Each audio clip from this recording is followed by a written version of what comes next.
siya.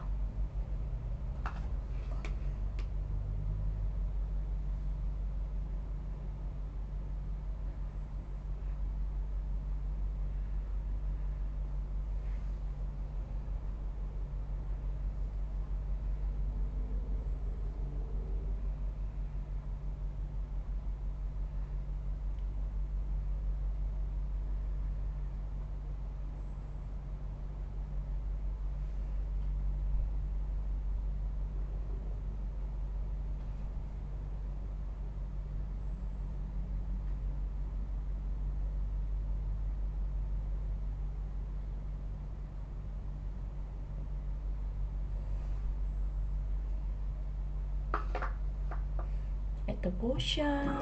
Hintayin na lang po natin matuyo. Then, atin pong lilinisin. Then, ipapakita ko po sa inyo yung result. Kapag po, inalis ko na.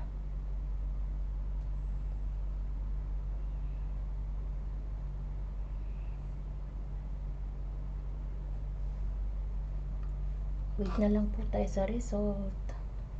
Patutuyin lang po ng konti.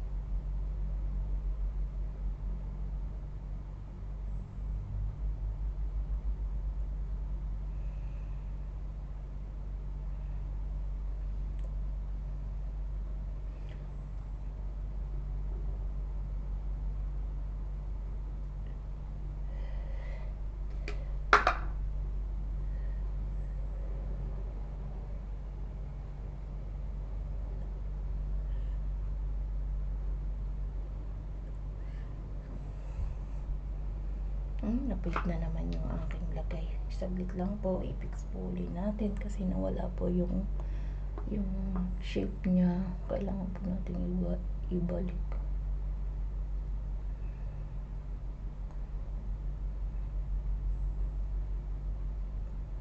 Yan, ganyan lang po yung shape niya.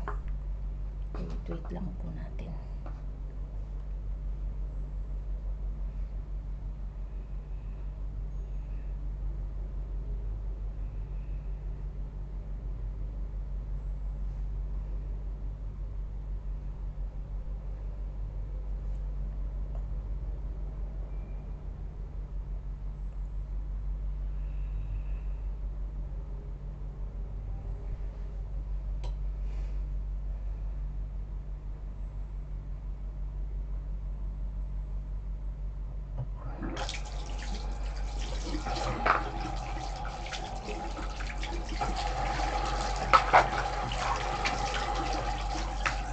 Ayan po.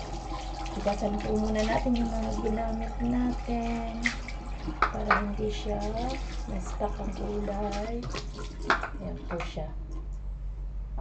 Mamaya hintay-hintay na lang po natin yung result. Mga ilang minuto. Hintayin po lang natin ang result. Ayan po siya.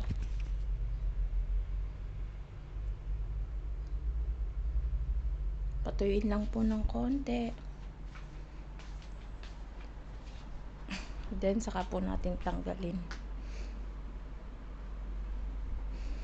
Ipakita ko po sa inyo yung result after na matanggal ko na po siya. Salamat po.